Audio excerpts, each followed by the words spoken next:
2 weeks ago, when we only had 2, 3, 4 cases here, people were already starting a quarantine. I speak for myself. I started a quarantine 2 weeks ago on Tuesday.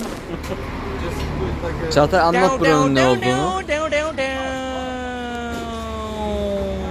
Kimselerin gelmediği, gelip de görmediği Lizbon'un bilinmeyen sokaklarında bir kebapçıdayız bugün. There is a term called social distance, and I'm very much against to that. Like, physical distance is better, right? You see. Hey everyone, evdekal Türkiye. Fica em casa.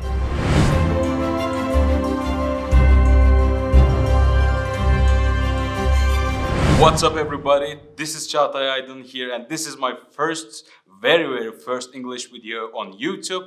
So I will be talking about coronavirus with a very good friend of mine from Portugal, Lisbon. He is a Portuguese guy, and his name is Antonio, and Antonio is waiting me there. I will just put these in. And hi, Antonio, how are you doing? Hi, how are you, my friend? I'm good. As if we were not talking before we started the record. I will just ask you. Yeah, I'm fine. I'm still fine.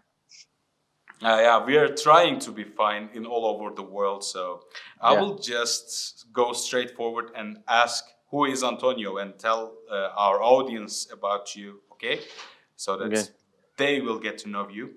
Okay. So I'll try to be short, so this doesn't be a boring part of the video. So I am 24 years old. Actually, I'm turning 24 in the 5th of April, so 1 week from now. I'm from the countryside, but currently living in the capital, where I beginning my academic studies. I studied biology for 3 years, and then I did a master on business and management. I'm currently working on my thesis, and this is who I am in short. So you know biology and you live in Lisbon. So my cats are going crazy right now. They're just trying to break the door and like open it and come in, and I won't let them in. I heard them. All right, I'll just go on. Like, you're a biologist, and at the same time you live in Lisbon. So our gist of the video is about the coronavirus in Portugal. So like about COVID-19 illness and all those stuffs. And I wanna make my audience get to know the coronavirus's activities, like how is the virus doing in Portugal, okay? So will you let us know about that, like general information about the virus, okay? Okay. So don't expect a specialized opinion on the virus. You can just go on the Portugal side, okay? Yeah, just Portugal I will. I will, because I only studied 3 years biology. I'm not a specialist. But the coronavirus in Portugal is now, we are not in such a bad situation as some other countries in Europe, but we are most certainly preparing for the worst scenario. So now we have for a little bit more than 4,000 cases right now. In Lisbon, the city where I live, we have close to 300 cases here in Lisbon of people infected with the coronavirus. So these are not big numbers so far, but the first case of coronavirus in Portugal dated only to 2 weeks ago, in the beginning of March. So we still think that the worst is yet to come, and we are preparing ourselves for it. So now we see from the last Wednesday, last week, from Wednesday, the president of Portugal declared the state of emergency. And then on Thursday, our prime minister announced that there are going to be some measures for us to be at home, for us to comply with some advices from them and from the health people as well. And now we are doing that. We are keeping ourselves at home, isolated, trying to mitigate the impact of this pandemic.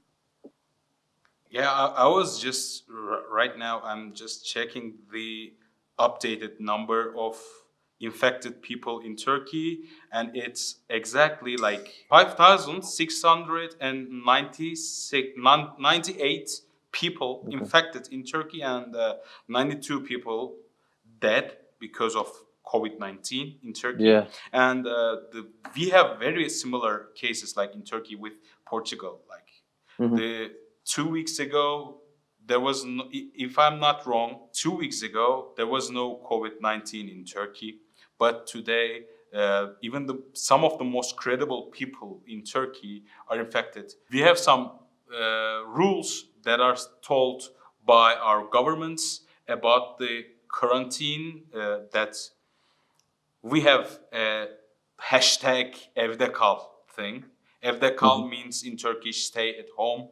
So we try to do our own quarantine at home. Like I'm living alone and I'm at home like for 10 days or something. I don't remember. So it's like this in Turkey actually. We are in this as a whole world. So in Portugal, in Lisbon, how do you react to that? Like in your people, how do you react that? Yeah.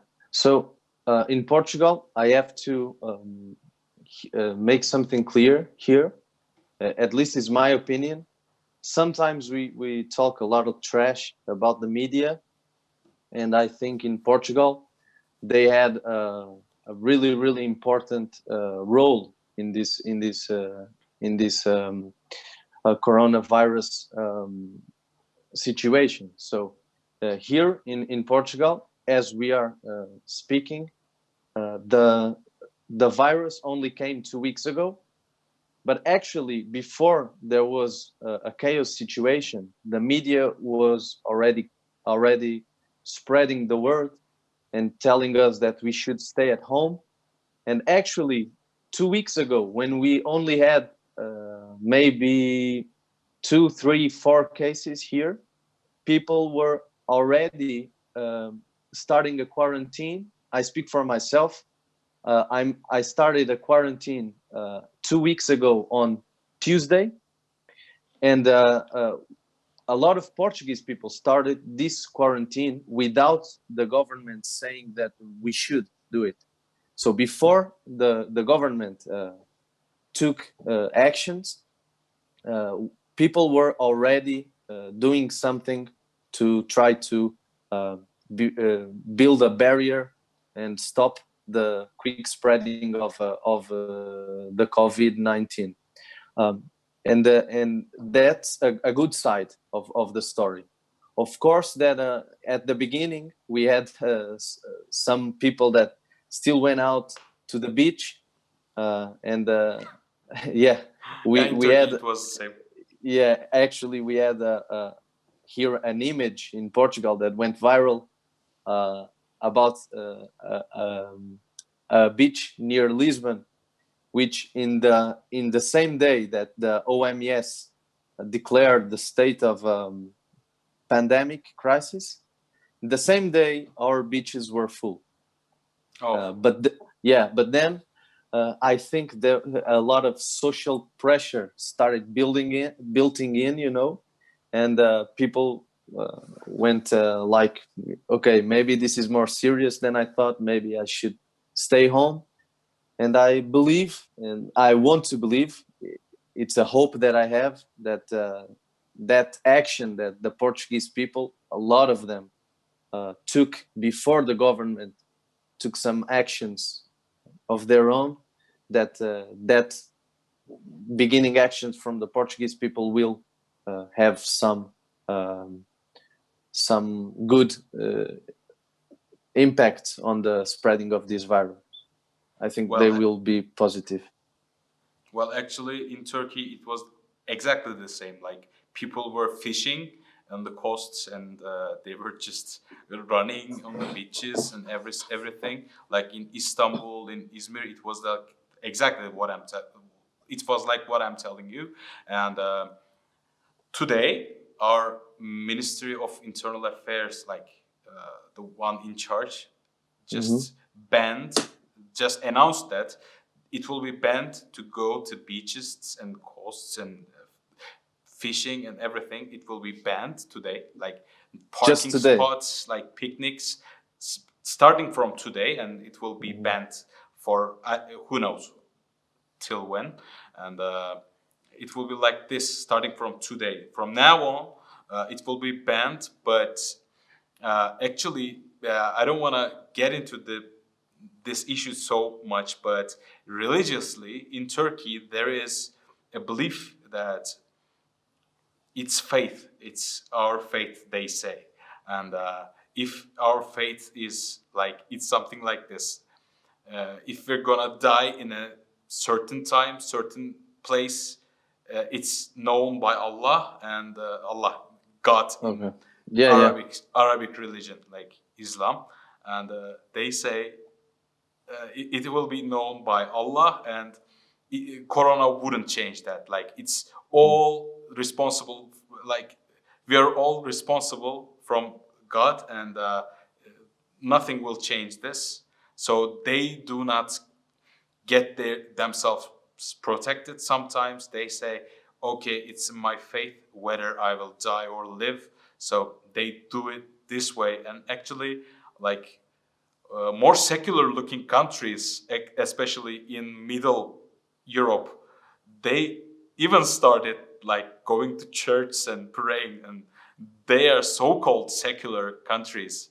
So what is like, I really want to know how do people react to that in Portugal? In Portugal. Maybe it's started a crisis in Italy, like people are going mad, their psychology goes bad every day. Maybe in Portugal it's better for people, like their psychology must be better, because in Turkey and in Portugal we're similar cases. So how is it in Portugal? Why I'm talking so much, man? I just can't stop myself. No, go. I like to hear you. I like to hear you. I like to hear a lot from Turkey, and I thank you for that. And answering to your question, and talking a little about religion as well, as you know, because you know me quite well. I'm a Catholic, and the last time I went to church was on Sunday 2 weeks ago. So I started my isolation on Tuesday, and in the previous Sunday I went to church, and already there were some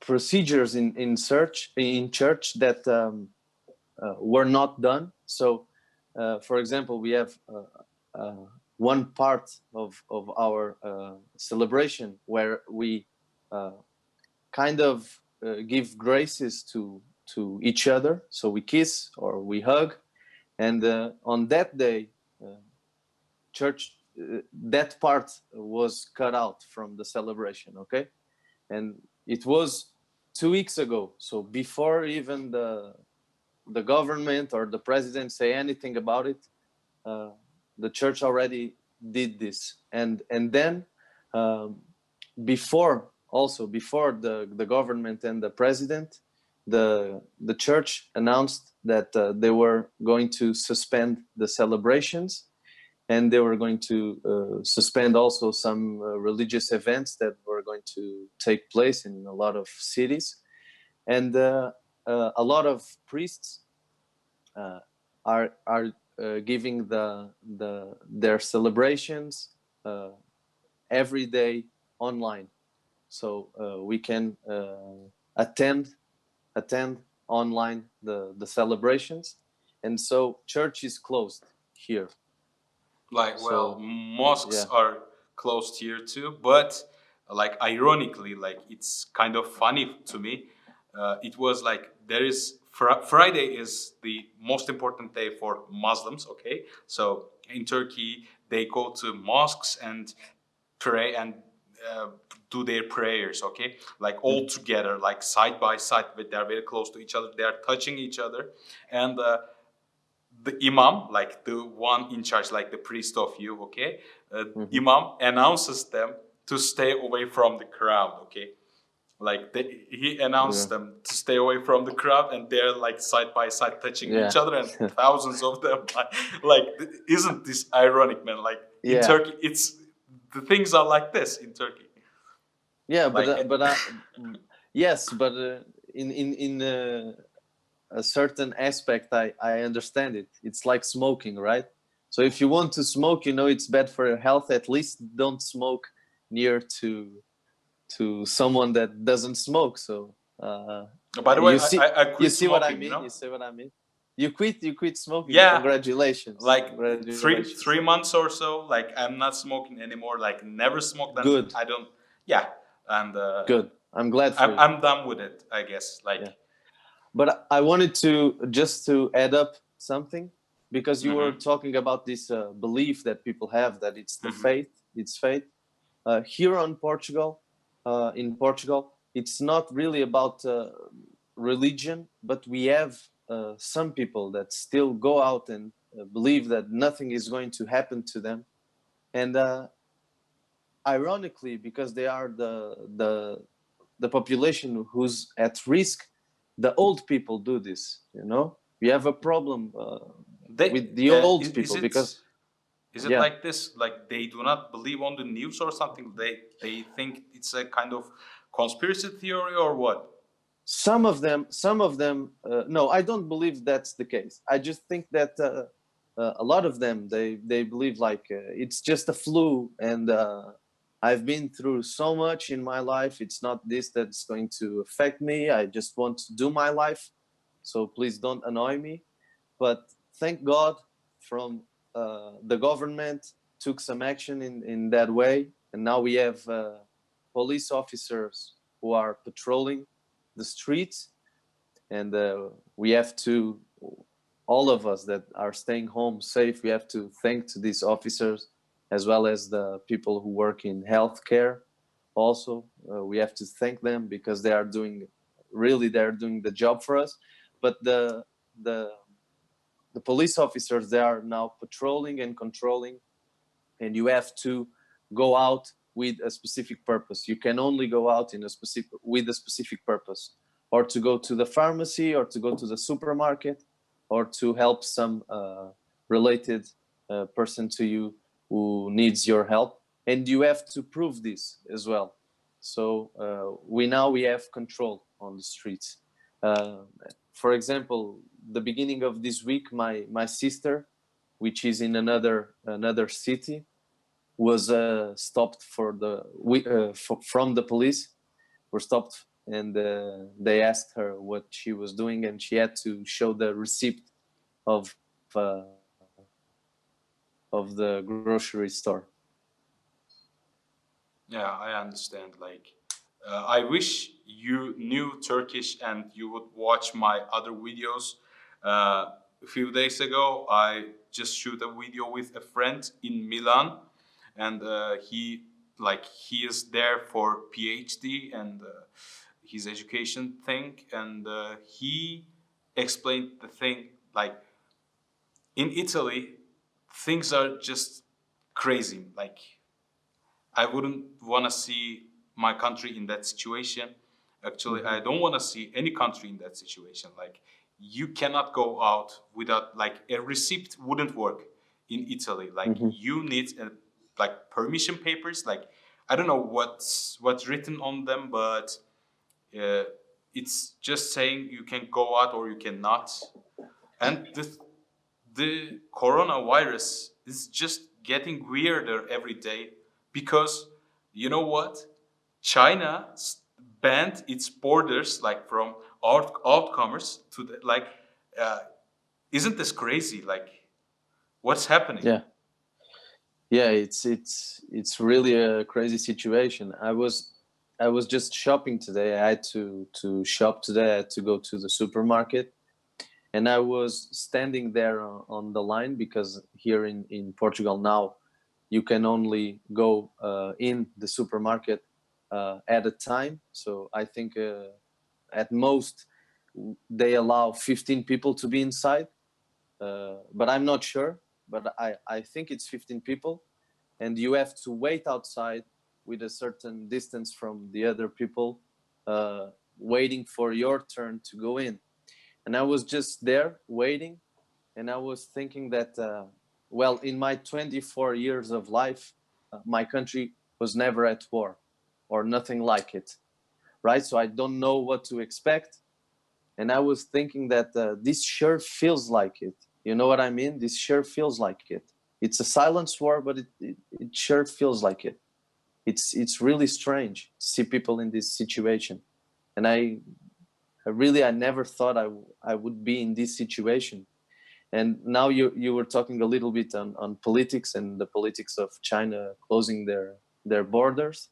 I don't want to talk a lot about China because, well, I just don't want to talk about it. But to You talk just about, are you cursing them because of the virus? yeah, no, I don't want to curse them because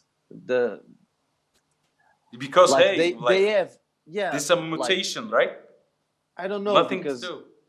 yeah, I don't know because the truth is they have a lot of people that live in bad situations, economic situations. They eat all kinds of stuff, a lot of them because they can't eat better.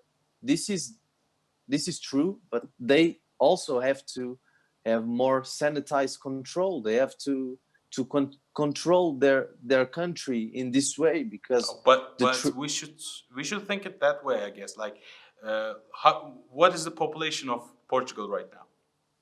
10 million, close to 10 million Like inside. the whole country, like Portugal, 10 million. Yeah, 10 million. Like imagine China has more than 1 billion people. Like Yeah, I know. It's really hard insane. to control. Yeah, it's It's hard impossible, to control. kind of impossible to control. Yeah, Kind yeah, I understand what you say, but at the same time, everyone, a lot of people are a little bit. That's why I don't want to talk about China because I have mixed emotions about it. You see, it's just what I was saying. They have so much people; it's hard to control. But the fact is, they should control it better. And to be honest with you, I don't really quite trust a country that it's not a democracy. That's just the truth. The truth. Yeah, that's what I feel about China. But talking about politics, I just wanted to talk a little bit about Europe because the truth is, Europe it's not doing really good, in political terms. Italy is asking for help. The Europe doesn't know how to. The European Union doesn't know how to respond to this help screams, if I can call it that way. And if the European Union doesn't work for these situations, when will it work? You Yeah, see what I mean? I'm seeing I'm seeing what you mean, but do you know Thomas Hobbes, like philosopher, like Yeah. English philosopher, and his Leviathan? Do you know that? Have you read? Like, Yeah. if Hobbes was living right now, he would just tell us that a Leviathan, which is a ruler class, ruling like with total control over people, is handling the COVID-19 better than like democracies. We're seeing the highest democracies in the world, which is Europe, and they're not doing good in this infection or whatever, like whatever you say, the illness of COVID-19. Yet, on the other hand, like we're seeing people living in China, and it's kind of controlled. There are no new people infected with COVID-19. Like, don't look at me like that. I'm just doing it this like sarcastic side, okay? No. I understand. I'm always for democracies and against like hypocrisy. Like I see totalitarian regimes as hypocrisies. So I'm always in favor of democracies, yet seeing the Yeah, fact yeah. that Yeah, I see what you mean. I see Yeah. what you mean. But of course, but what you're saying about Thomas Hobbes, of course, I understand what you're saying. But the truth is that's a utopia, right? We can't live like that. So the democracy is the best way that that we can live. It certainly isn't perfect, but it's the best that we can do, and it's a lot better than a dictatorship. yeah, That's yes, for sure. I totally agree with you. But you know, like in these kind of things, because you know, after we get rid of coronavirus, and like I don't know how it will happen, who knows? Yet I'm just trying to foresee the things that will come to world and the things that will change in the world. I'm just seeing that the democracy and all regimes, like all of the regime styles, like democracy, totalitarianism, and all those stuffs, they will be criticized, and people will say that we must go to some kind of regime that shows an instant reaction against to things like coronavirus or against the kind of things. Like in Turkey, people are going for it. Actually, like we didn't have, like we have a different kind of regime, and with like we changed it recently to a presidency system. Like our head, like our president is the one in charge right now. Like he is capable of doing anything right now, kind of monarch, say. So people are in favor of that in Turkey, kind of. So I'm just trying to think what will happen like after coronavirus. Yeah. So do you foresee something? It is. Do you have any thing like foresee something? Look, it's a difficult situation because the truth is now, well, a lot of people choose to do this because they wanted to. Like myself, I chose to stay home because I wanted to. Before the government told me to stay home or obliged me to stay home, I was already doing it. But a lot of people don't want to do it, and they can't. I don't know, but maybe they perceive this as a stealing of their freedom. They don't like see? obligations. So yeah, and it's like, this may sound a little bit stupid what I'm saying, right? This may sound a little bit stupid because it's needed right now, and I'm glad that this happens. But a lot of people may feel like their freedom is being in some way stolen, and that is not the way of living in a democracy. So it sure, I understand what you're saying. It sure raises some doubts on how the future is going to be, but also how the present is it's being handled, you know, because of actually this what I'm saying, because of this mandatory sayings of the government or of the president that you must stay home, and the restaurants must close. You see what I mean? I don't know if you see what I mean. Because I understand what you're saying, and the truth is, you're speaking about the future, right? Just trying to foresee things. Yeah, and I'm just trying to have a look in the present. You see, because the truth is now you are already living without some of the more important things that you achieved with the development of civilization, and one of them is for sure liberty, freedom. Not liberty, freedom. Well, in this case, you're talking about people, like public generally. Like some of the people are not taking it so seriously, so they go out and they do their thing, and they just reject to stay at home just in case to like protect their like freedom or something like that. But in Turkey, I will tell you the flip side. Our government did not take it so seriously at the very beginning. So let me tell you what happened in Turkey.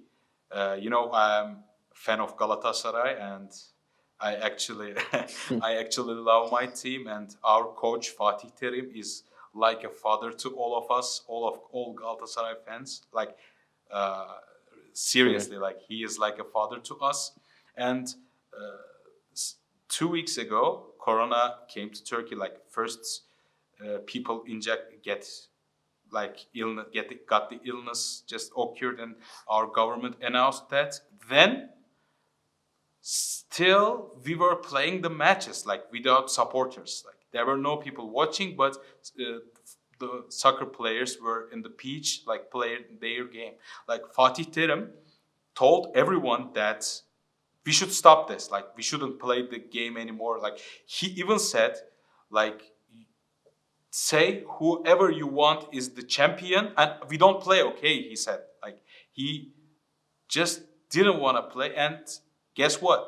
Fatih Terim is now COVID-19. Like he get infected. Like Yeah. most probably in the match. Like because the match didn't canceled. Like they didn't cancel the game. Like he got sick, and he is 65-year-old right now. So who knows what will happen? Like the total responsibility is the governments and our Federation of Football and whatever. Like I'm so sad about this. Yeah. I hope he gets well. We both hope.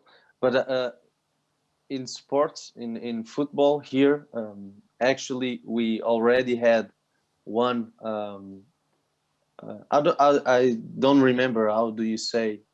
Well, one round of the championship booked or scheduled for one weekend, two weekends ago, I think 2 weekends ago. Yeah, and the players, their union, the union of the players, talked to the Football Federation of Portugal because the games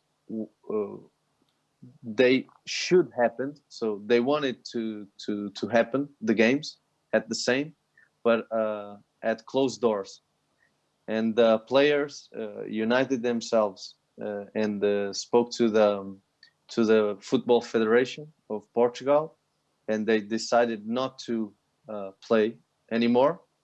And this was at least we perceived it as a good thing, because so far no football player in Portugal is infected with the COVID-19.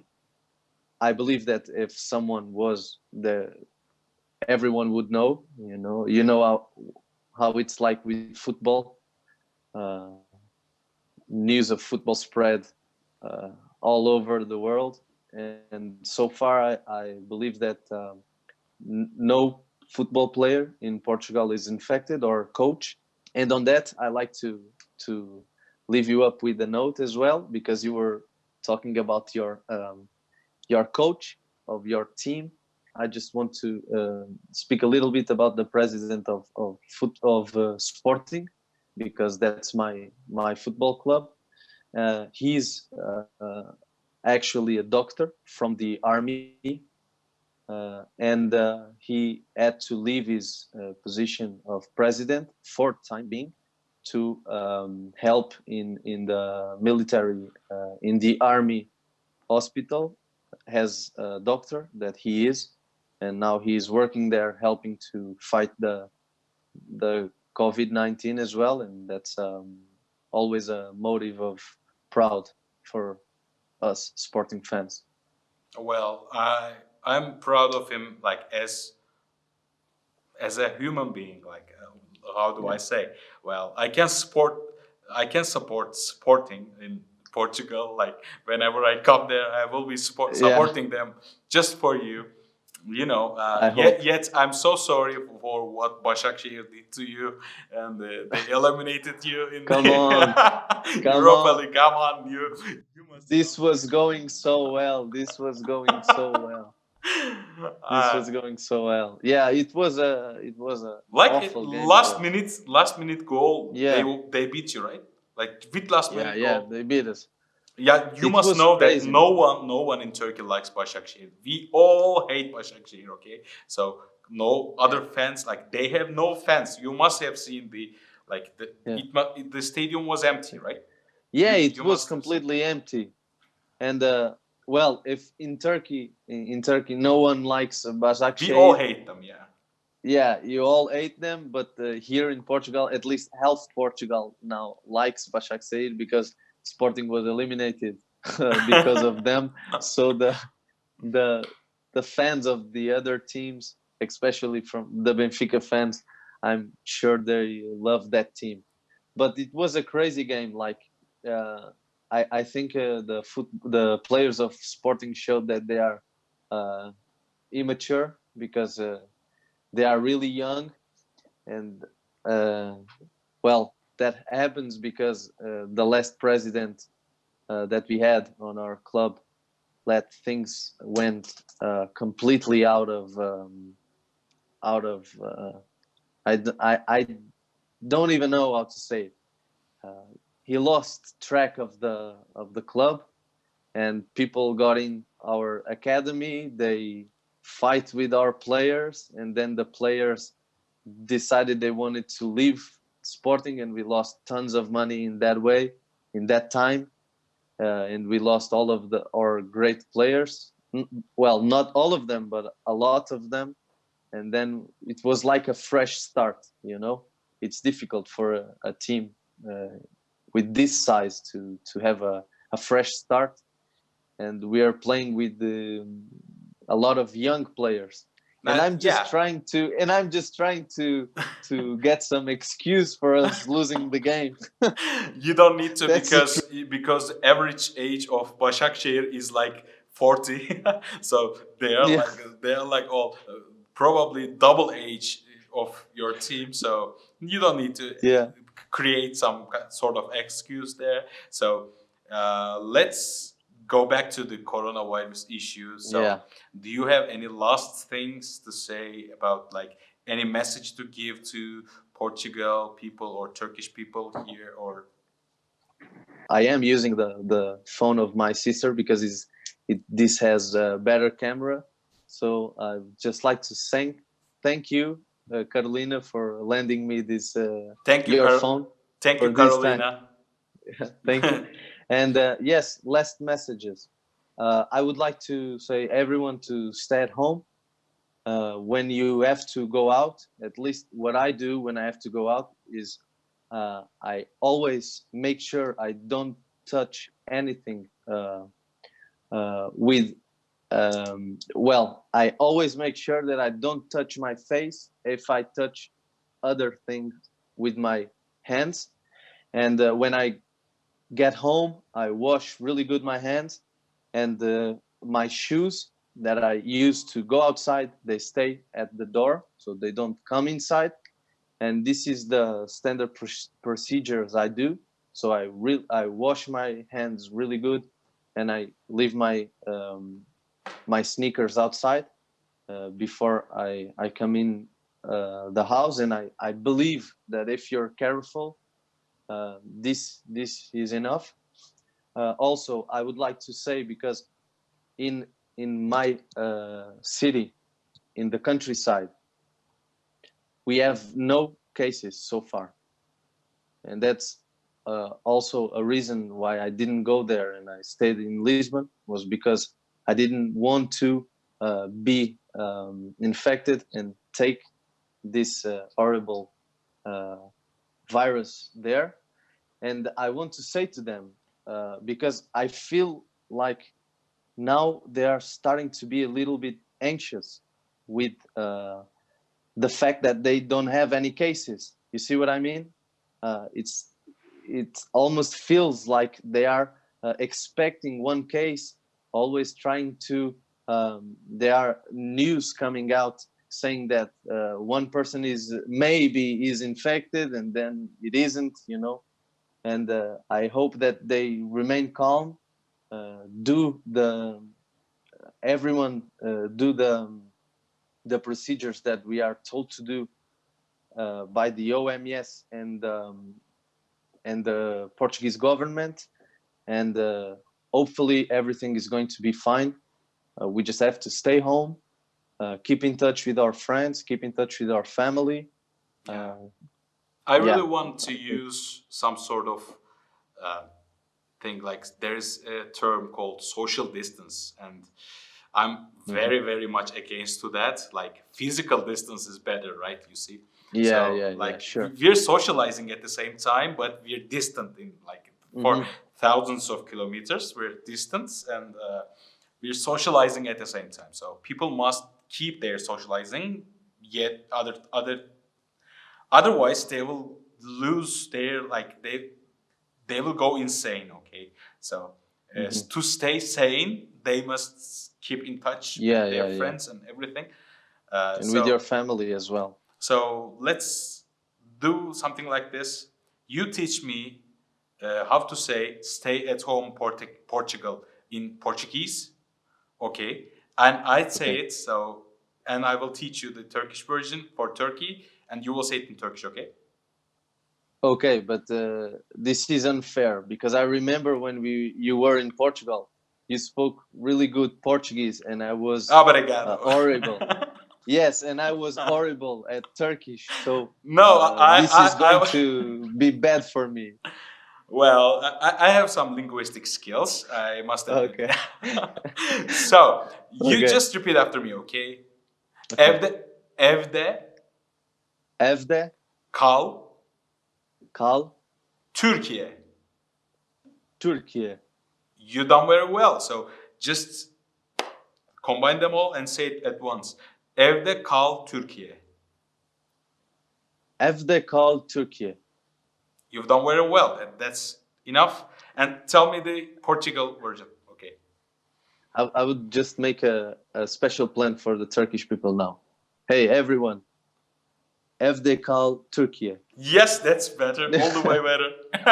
I will use this one. Yeah, so now it's in Portuguese. Yes. Fica em casa. Fica em casa. Really good. Is it? Yeah. Is it really? Fica em casa. Yeah, it's really good. I'm sure when you come back to Portugal, you will speak Portuguese in 2 weeks. De nada. Was it like this? Like, do I remember it correctly? Like, de nada? Like, was it like for not at all or something? What was the de meaning? De nada, it's when you say thank you, it's you're welcome. You see? You're welcome. Say, you're welcome. All right, I see. De nada.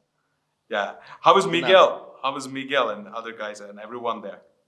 Yeah, they're fine. They're fine. Thank you for asking. Yeah, I hope we keep in touch. No one gets infected or something.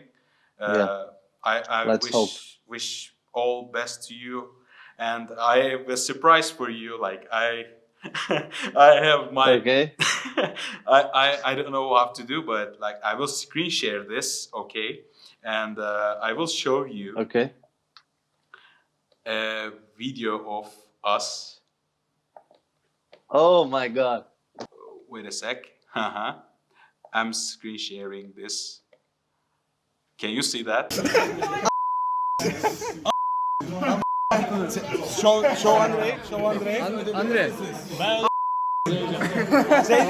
Say the other one. Babanın shut up. Hey, wait. This is important. What is it? Okay. This is important. What is it?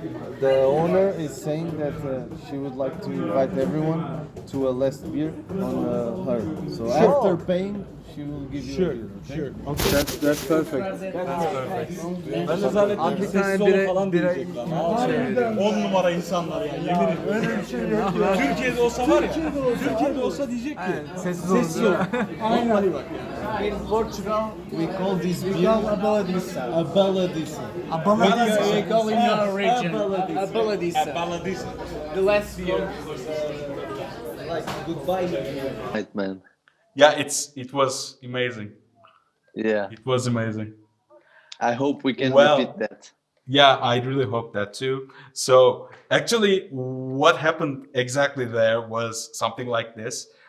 We were like Antonio brought us to a very good dinner. Like there was everything kind of in Portuguese cuisine, and we ate a lot, and it cost us very few, like 10 euros or something. It was very cheap, and we ate everything.